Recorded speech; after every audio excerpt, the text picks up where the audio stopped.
అన్ని దెబ్బ మీద దెబ్బలు తగులుతుంటాయి. అడ్డదిడ్డంగా బతుకుతున్న వాళ్ళకేమో ఏ నొప్పులు లేవు.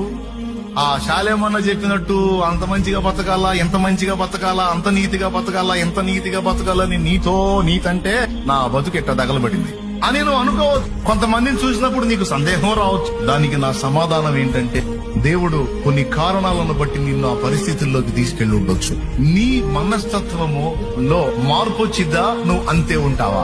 అవతల వాళ్ళకి మేలు చేసి నువ్వు కీళ్ళలో పడతావు. నీకు డౌట్ వచ్చింది, ఇదేంది నేను మంచి చేసి నేను ఇబ్బందులు పడుతున్నానేంది. కొంతమంది ఏమనుకుంటారో తెలుసా, అబ్బాయి న్యాయానికి కూడలేదురా, మంచికి పోతే చెడులు ఎదురొస్తున్నాయి కాబట్టి ఇక మనం మంచిగా ఉంటే కుదరదు, మనం కూడా రివర్స్ అవ్వాల్సిందే, మనం కూడా వాళ్ళకంటే దరిద్రంగా తయారైతేనే అని నువ్వు దరిద్రంగా మారతావా? లేకపోతే వంచనకు గురైనా, అన్యాయాన్ని పొందినా, నీతిగా నిలబడి నష్టపోయినా నీ తత్వాన్ని మార్చుకోకుండా నువ్వు స్థిరంగా ఉంటావా అనే ఒక ఎగ్జామ్ కోసం, ఒక పరీక్ష కోసం దేవుడు నీకు కొన్ని శ్రమలను అనుమతించే అవకాశం ఉంది.